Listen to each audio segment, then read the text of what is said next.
Hyde Elementary. Today I'm going to read to you Iggy Peck, Architect. Iggy Peck, Architect by Andrea Bay and illustrated by David Rogers. Young Iggy Peck is an architect and has been since he was 2, when he built a great tower in only an hour with nothing but nappies and glue.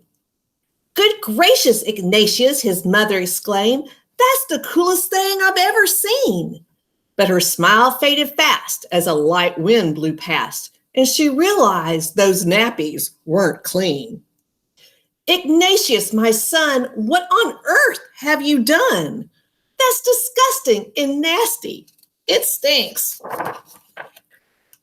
But Iggy was gone. He was out on the lawn, using dirt clogs to build a great sphinx.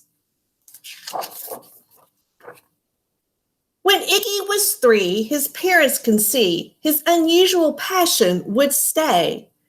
He built characters and chapels and out of peaches and apples and temples from modeling clay. At dinner one night, to his father's delight, Iggy got a bright gleam in his eye, and out on the porch built the St. Louis Arch from pancakes and coconut pie.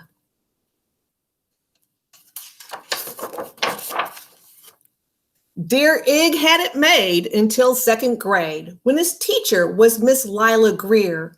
On the very first day, she had this to say: "We do not talk of buildings in here. Gothic or Romanesque, I couldn't care less about buildings ancient or new." She said in her lecture about architecture that it had no place in grade 2.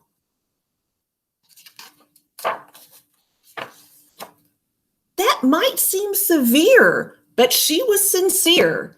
For when she was no more than 7, she had a great fright at a dizzying height in a building so tall it scraped heaven.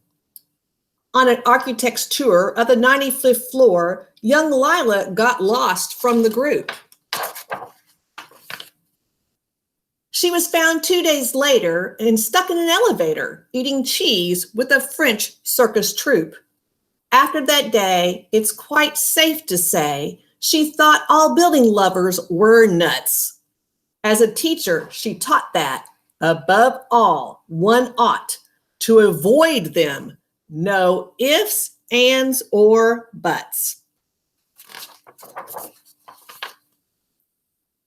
You might guess it would cause Iggy stress to hear such terrible talk.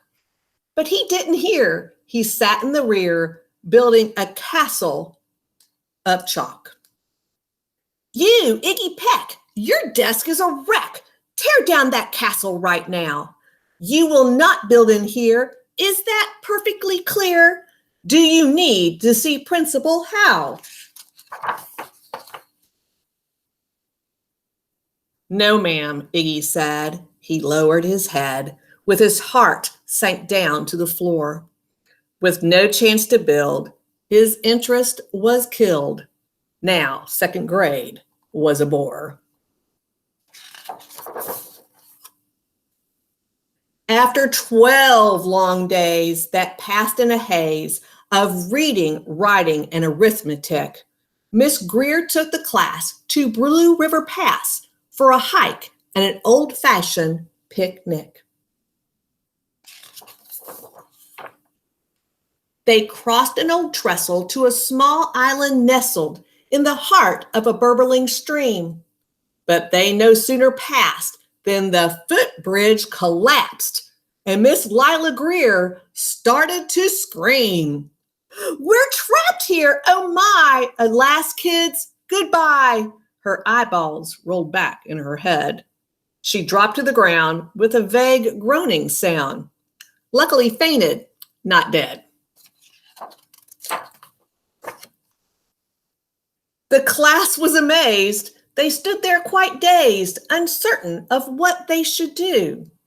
But one bright young man was off hatching a plan, which started with Miss Lila's shoe. Soon each lad and lass there at Blue River Pass were working together as one. And when she came to, Miss Lila Greer knew that something quite brave had been done. She looked in the air and saw hanging there a structure with cables and braces, and on the far side, beaming with pride, were 17 smiling young faces. Boots, tree roots, and strings, fruit roll-ups and things, some of which should not be mentioned, were stretched ridge to ridge in a glorious bridge dangling from a shoestring suspension.